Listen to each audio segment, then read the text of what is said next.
Hi everyone, it's Natalie and welcome back to my channel. In today's video, I'm going to be sharing with you all some of the books that I've read recently. But before I do that, I would like to remind you all that down in the description below, you will find links to resources of what you can do to support the Black Lives Matter movement.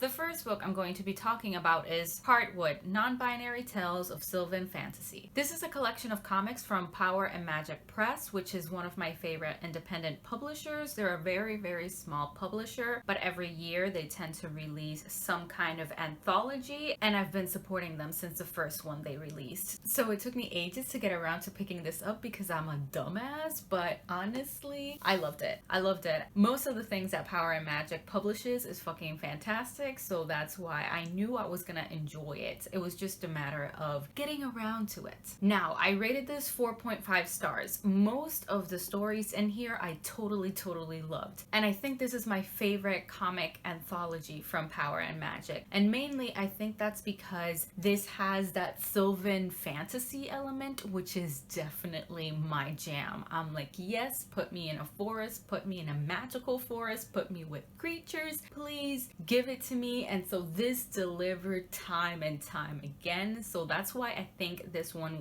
has been my favorite. Apart from that, the art of the artist is just beautiful, amazing, stunning. We love to see it. It's just so fucking good. So fucking good. Since this is an anthology though, I don't have much else to say about it. Just know that if you are able to, I will probably link down below their website so that you can buy a copy of your own, because again, totally worth the money. Plus it's beautiful. Like look at this cover, look at the spine. Like, it's gorgeous. And y'all need to read it, please. The next book I'm going to be talking about is My Sister the Serial Killer by Oyinkan Braithwaite. Braithwaite.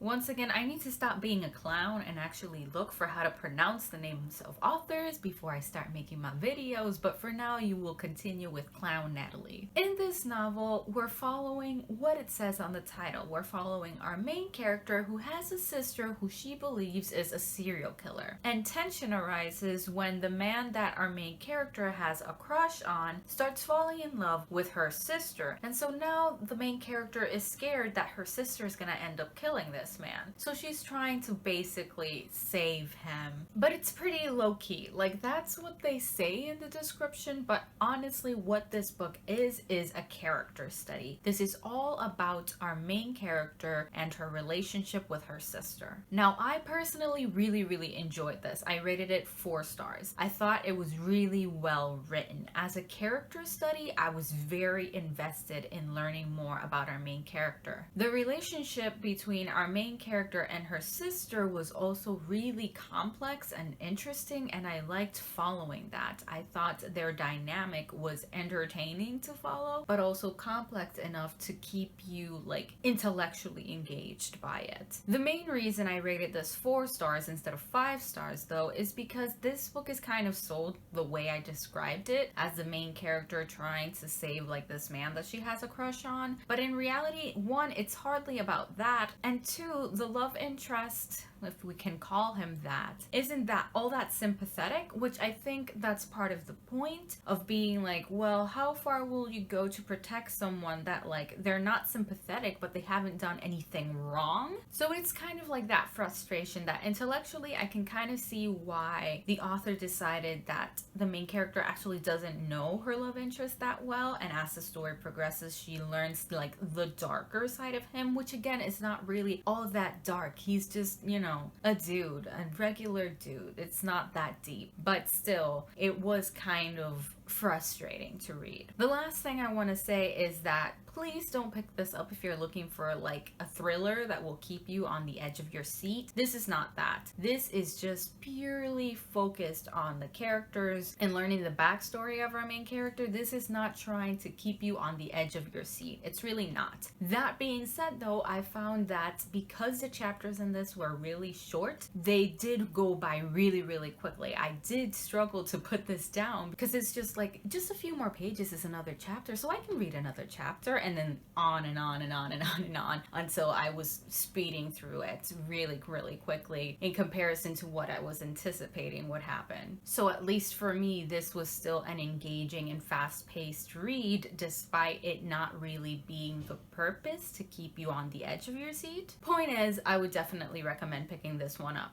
The next book I picked up was In the Dream House by Carmen Maria Machado. This is Carmen Maria Machado's memoir where she basically talks about an abusive relationship that she was in. This memoir is told in vignettes.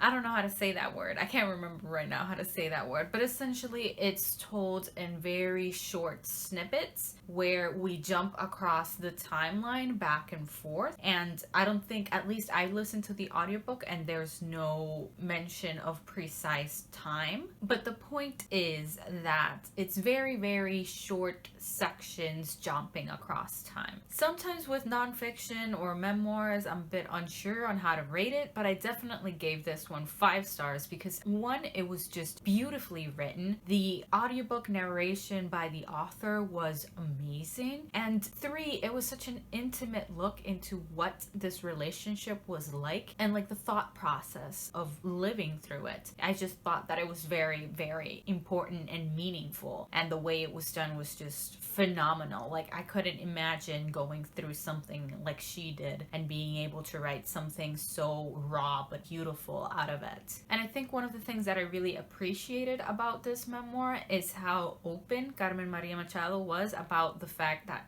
one of the reasons that she wrote it is because there's such few stories about queer abusive relationships, and it's this whole idealization of like a queer relationship can't be unhappy, can't be toxic, can't have someone who is taking advantage of the other person. And I love how she addresses it and how she's basically talking about adding to the canon and like in the future someone hopefully being able to use her work as evidence of like, hey, this was happening, this happened, and it needs to be talked about. Now, because this is a memoir, I don't know how much or what else to say about it. I just know that it was an incredible listening experience. I was very, very immersed, and it was like upsetting because it really was. You really got to see like how her partner got in her head. It was very visceral, and the discussions about gaslighting and how abusive partners get that control over you was truly something incredible. So I would just say that if you can handle the subject matter, definitely pick this up. It's worth the read, both to learn and kind of, if you're queer, remind yourself, hey, it's not always going to be like a happy, perfect relationship. 1, people aren't perfect, and 2, because we're not perfect, of course there's going to be queer people who are abusive or who can take advantage of you. So definitely, if you can handle the topic, pick it up and read it.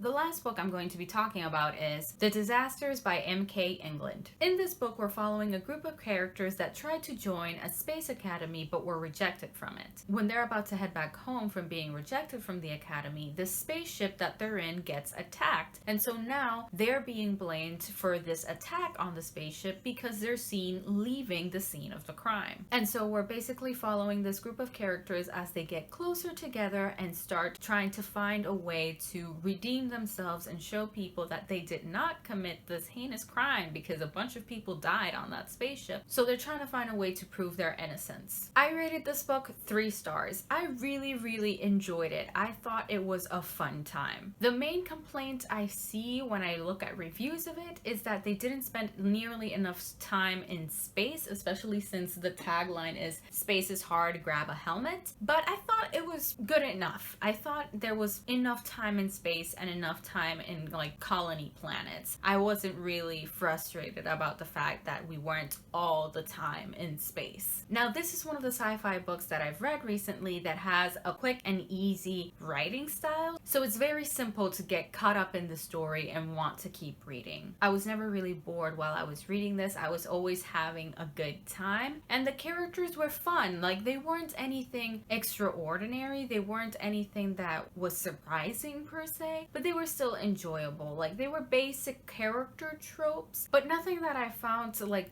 overly boring. I just thought they were nice and cute, and it was kind of comforting to have those kinds of characters where you know they're like tested and true, so you might not be surprised, but they're kind of comforting in their familiarity. But because this wasn't anything particularly special or out of this world, that's why I gave this 3 stars, because I enjoyed it, but it was missing that little something else to get it to 4 stars or even 5 stars.